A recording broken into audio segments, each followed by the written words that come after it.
this is Julius Kane and welcome back to my channel. Na-miss nyo ba ako? Kasi ako na-miss ko kayo. After na ko maligo, pagtanaw na ko sa orasan, it's already 12:10 in the afternoon and then it's time na pod ka para magluto taog paniudtohon. Gaya ng buntag sayo, kay ko nakapalit og upo sa among silingan, so wala man namo naluto. Gay na, so karon na to lutuon pampaniudto. And then sa gulan na to ni og lami nga subak. And then naguna-una pud ko unsa mo lami nga isubak ani. Baboy wala man mi baboy.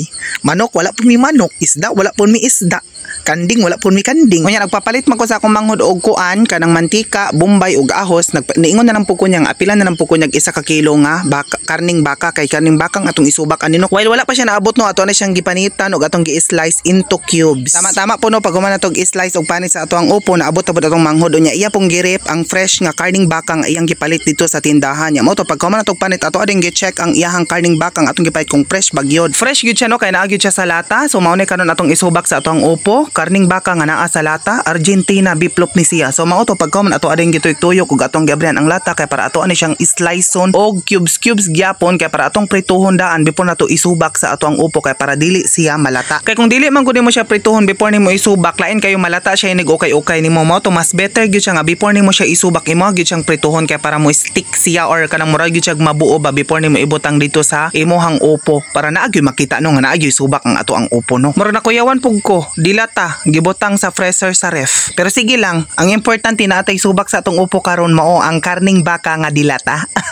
Magdepende ra gyud na sa imo no, sa imong mga pamaagi, sa imong mga techniques kung magulay ka o wala kay pang subak kay daghan jud kay pwedeng masubak nga mapalit ra sa tindahan tinapa. Pwede ra siya pang lawoy, isubak nimo sa kamunggay. Pwede po siya maingon ani no kay para isubak po nimo sa mga gisa-gisa kay para naagyo pang subak ang imong mga gulay nga imong lutoon. Diskarte is the key lang gyud no, as long as makaon ang gyud imong giluto, wa gyud nay problema. And then magluto tag any kinds of food, dili gyud na mahimutang nga wala tay mga panakot nga slice no, kay mao gyud na siya ang first ingredients nga ibutang nimo dito sa mantika kay para makapahumot sa imong lutuonon.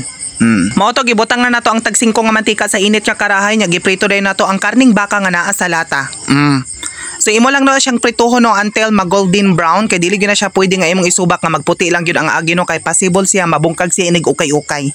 Lahi ba pug magluto kay hilig jud kog ukay-ukay. So ingon ani na ang tama sa naong sa karning baka nga naa sa lata before nimo siya himuong ipang subak. So pagkahuman imo rin na siyang gipadaplin kay ibutang nimo ang imong mga panakot kay ditso ra gyud na siya no, kay kung imo pa nang habaw o mura gyapon ka og nagdubol-dubol sa imong trabaho. If na mix na tanan imo ring isunod ang imong upo nga imong gi-slice kay mao man na siya ang makapadaghan sa imong sudan no. So naara gyud sa imo puno kung unsa pa imong mga gustong ipangdungag ana, basta ako kay karning baka lang gyud siya, simple lang gyud siya nga pagkaluto. While nagluto og nag-ukay-ukay pa lang kano, murag naa na gyud sa imong hunahuna no nga mahurot na gyud ang isa ka bandihadong bahaw ani nga kanon kay murag 40 gining lami at the end of the luto. Huy over. So gani kung ingani na yang forma mix na gyud siya nya nang gawas sa pud ang mga tubig-tubig sa pipino, this is the right time nga imo na pod siyang timplahan. Nya karon murag nakapalit matag mga oyster effect og oyster sauce sa mamasitas mao ni atora as well mao ni. Na unsa na tani no, murag ba na gyud nagkadimaw atong voice over no, imbis opo nahimo ng pipino nya imbis ang mamasitas nahimo ng mareg. So mao na padayon na nimo no, so makita na nimo nga ingani na gyud ang mixture imo na siyang timplahan og gasin bitsin, di lang na ko ipakita no kay basig makaingon na po mga daghan kay kung bitsin ibutang namo to ibutang nimo ang pagkuman sa mamasitas sa pagkaon imo na siyang hauno no kay murag gutom na jud kaayo ani nga time. Diri gyud mo makita no nga bisig simple ra kay ang atong sudan nga giluto pero bongga kaayo tan-awon. So pagkaon imo ra gyud siyang ibiyo-biyo kay para maglaway pud mo di ano, pagkaon mo toyok din kag katulo kalima ka upat kaunom kapito bisan pag nakabuko na agtang nimo wag gyapon ka natagam ato. Nagdodo pre kog edit ani no kung i-upload ba nako ni kay murag nakita man ako sa mga naong sa akong manghulog sa akong pag-umangkot sa among pagpangaon nga murag wa man nalamian. Pero wa sila mabot kay ako may nagluto na imagine man pud ako nga dili mo sila ganag mga gulay no. Kay gusto nila katong mga kaning mga manok ug mga kuan o wala mi sudan di sila makakaon. Mao na, thank you watching.